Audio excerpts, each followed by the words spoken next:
సంప్రదించినట్టయితే టెస్టులు చేసి తగిన మెడిసిన్ ఇచ్చి తప్ప చేస్తారు. అంతేగాని భూత వైద్యులను నాటు వైద్యులను సంప్రదిస్తే వాళ్ళు తంత్రాలు మంత్రాల పేరుతోని మీ రంగుల జీవితాన్ని ఇలా చీకటిమయంగా చేస్తారు. కాబట్టి వాళ్ళని నమ్మి మీ చక్కటి జీవితాన్ని, ఈ రంగులమయ జీవితాన్ని చీకటి జీవితం చేసుకోవద్దు. ఏ జబ్బు కానీ హాస్పిటల్ వెళ్ళి మీరు చూపించుకున్నట్టయితే మీ జీవితాలు బాగుంటాయి. భూత వైద్యుల నాటు వైద్యులను సంప్రదిస్తే మీ రంగుల జీవితాలు మరి అంతా కూడా చీకట్లోకి వాళ్ళు నెట్టేస్తారు మాయమాట అని చెప్పేసి. ఇలాంటి చిన్న చిన్న మ్యాజిక్ ట్రిక్స్ నేర్చుకొని మహిమల పేరుతో మోసం చేస్తారు. కాబట్టి భూత వైద్యులను నమ్మద్దు.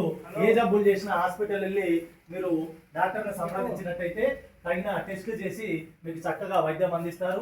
ఇంకా మీకు ఏమన్నా డౌట్లు ఉంటే ఇక్కడ ఆశా మేడం గారు ఉన్నారు, మరి వారికి కూడా మీరు అడిగినట్టయితే వాళ్ళు సకాలంలో మీకు తాత్కాలికంగా అంటే జబ్బు తక్కువ ఉన్నప్పుడే వాళ్ళు మెడిసిన్ ఇచ్చినట్టయితే ఆ చిన్న అందరితోని ఆ మొదటి దశలోనే ఆ జబ్బును నివారించే మార్గాలు కూడా మన ఆశా మేడం మీకు చెప్తుంది.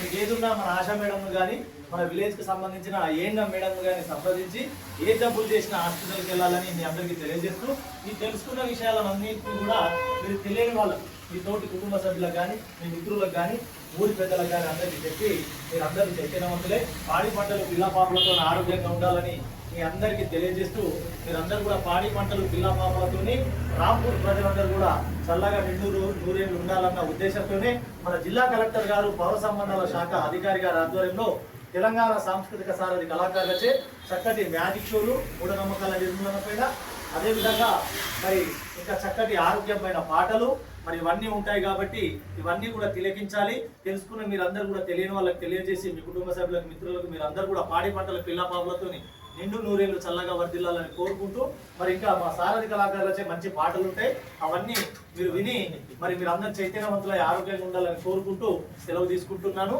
జై భారత్, జై హింద్, జై భీమ్. మరి ఇప్పుడు వర్షాకాలంలో